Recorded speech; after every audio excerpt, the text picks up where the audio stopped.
മംഗളവാർത്ത. യേശുവിൻ്റെ ജനനത്തെക്കുറിച്ച് അറിയിപ്പ്.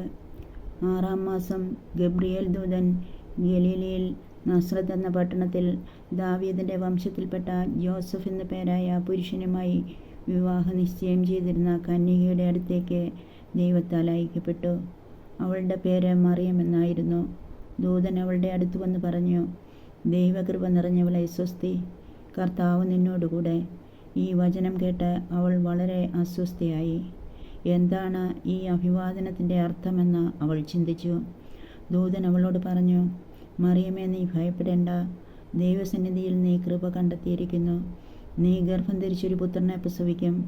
നീ അവനെ യേശു എന്ന് പേരിടണം. അവൻ വലിയവനായിരിക്കും, അത്യുന്നതൻ്റെ പുത്രനെന്ന് വിളിക്കപ്പെടും. അവൻ്റെ പിതാവായ ദാവീദിൻ്റെ സിംഹാസനം ദൈവമായ കർത്താവ് അവന് കൊടുക്കും. യാക്കോബിൻ്റെ ഭവനത്തിന്മേൽ അവൻ എന്നേക്കും ഭരണം നടത്തും. അവൻ്റെ രാജ്യത്തിന് അവസാനമുണ്ടാകുകയില്ല.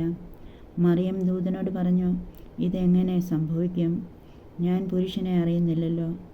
ദൂതൻ മറുപടി പറഞ്ഞു, പരിശുദ്ധാത്മാവ് നിൻ്റെ മേൽ വരും. അത്യുന്നതൻ്റെ ശക്തി നിൻ്റെ മേൽ ആവസിക്കും.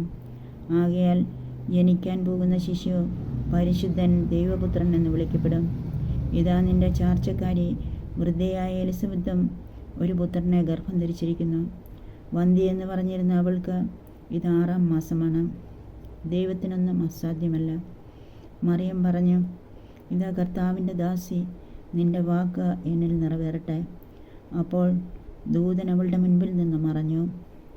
വിശുദ്ധ ലൂക്കാ അറിയിച്ച സുവിശേഷം 1-ാം അധ്യായം 26 മുതൽ 38 വരെ വാക്യങ്ങൾ.